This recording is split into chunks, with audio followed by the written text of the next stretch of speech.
African stakeholders have called for debt relief across the continent to allow countries to have enough time to respond to the climate crisis as the world hurtles toward COP28. These stakeholders are also demanding urgent financial measures to combat the pressing climate challenges confronting Nigeria. These were part of the demands highlighted at the 2023 Second National Conference on Climate Change in Abuja, which was organized by Corporate Accountability and Public Participation Africa, CAPPA. The conference, with the theme Creating an Agenda for Sustainable Climate Finance for Nigeria, brought together key stakeholders from government, CSOs, climate change experts and the media to reflect on the outcomes of the Africa Climate Summit held in Nairobi from September 4th to 6th, 2023. Speaking at the conference, Minister of State for Environment, Dr. Isiaq Salako, said while the government's actions are essential, effective change requires the active engagement of the people. Represented by Jonah Bade, Head Vulnerability and Adaptation in Department of Climate Change, Federal Ministry of Environment, the minister emphasized the need for continuous interaction between the government and the public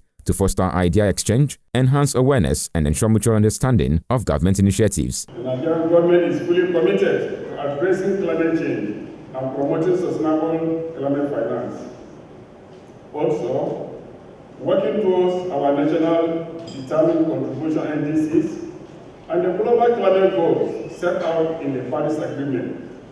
As we strive to meet these targets, we need the support and active involvement of all stakeholders, including the private sector, civil society organizations, and the international community. Stakeholders at the conference, while highlighting funding challenges for developing countries in their response to climate change, called for the operationalization of the Loss and Damage Global Fund and the mechanism put in place in less developed countries for victims of environmental damage to access, as agreed in COP27. Part of the solution that they are bringing to bear to resolve this issue is they will tell you resilience funds, resilience loan, take it from IMF, take it from World Bank.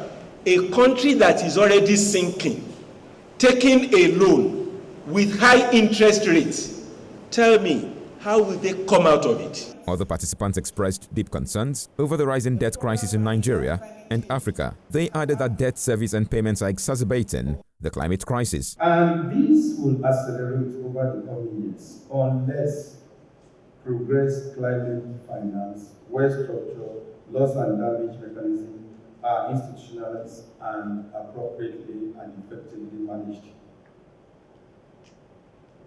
We need to say this again, that we need a much more structured, organized, people-focused, community-focused climate financing.